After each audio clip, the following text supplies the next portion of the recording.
Hi, my name is Dallin, and these are my top 10 favorite books of all time. Please make sure to like and subscribe if you enjoy the video, and without any further ado, let's get right into it.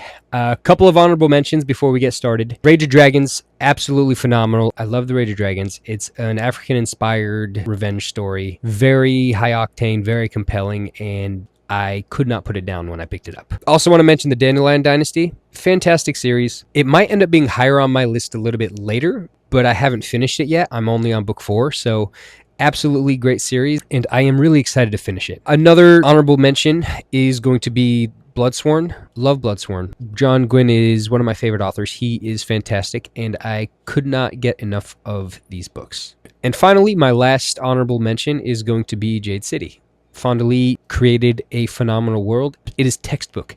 It is a textbook example of how to write a trilogy. Now, let's get into my top 10. Coming in at number 10, we got the Kingkiller Chronicles. This would probably be much higher if it was ever finished, but it'll probably never be finished, and that's okay, because it is what it is. You gotta just live with it. But the first 2 books I enjoyed so much that it still made the list. So go check it out. Even though it's not finished, you get enough out of it.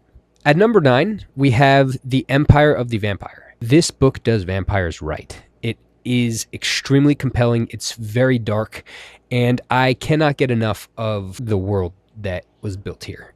Once I picked it up, I couldn't put it down, and you should absolutely go pick up Empire of the Vampire. Coming in at number 8, we got The Wheel of Time. This was the first ever fantasy series I ever read, and I did not know what I was getting myself into. I got the first book knowing nothing about the series, just to realize there was about 20 more, and they were all about this thick. So I was in over my head, but I ended up reading them all. I finished them up in just a couple months, and I could not be happier with the series. It really is the series that got me into reading. Coming in at number 7, we got The Bound and the Broken. This is your Dragon Rider Chosen One trope.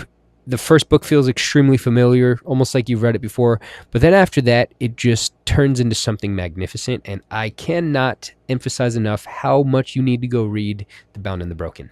Coming in at number 6, we got The First Law.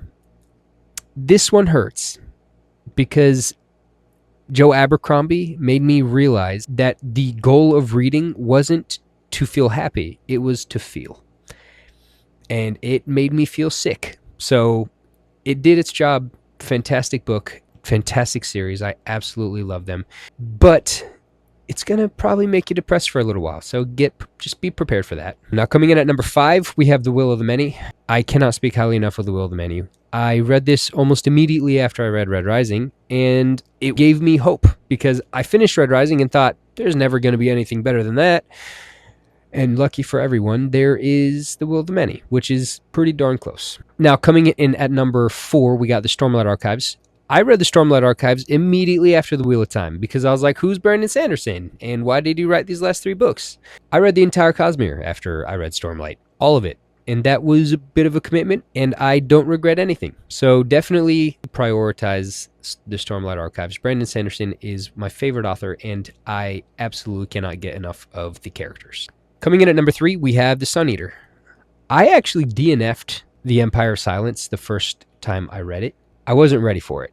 I had just finished Defiance of the Fall, and that book is kind of mindless punching. So switching gears from that into like a more profound and deep style of writing, it threw me out. I didn't understand why things were moving so slow. Ended up reading First Law, and then I came back to Sun Eater, and I couldn't put it down after that. I ended up reading the entire series that was out up to that point in about a month and a half, and it was absolutely amazing. Now, number 2, we got Red Rising. Everybody loves Red Rising, and I think it's on most top 10s for sci-fi fans. Very high octane. It makes you feel like you can conquer, and I absolutely love the feeling I get when I'm reading it. Pierce Brown is kind of a bully, but absolutely worth it.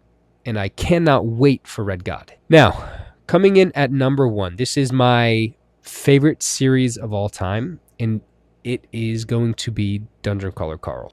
Absolutely love this series. I cannot get enough of it. I have made everyone I know read this book, and I regret nothing. At this point, I've built a small cult, and I love it. So definitely go check out Dungeon Crawler Carl. It has made me cry and laugh and feel melancholy and exultation, and I cannot get enough of this series. Make sure you go check out Dungeon Crawler Carl. You will definitely not regret it. Thank you so much for tuning in. If you made it this far, I really appreciate you. Make sure to like and subscribe, and I will see you next time.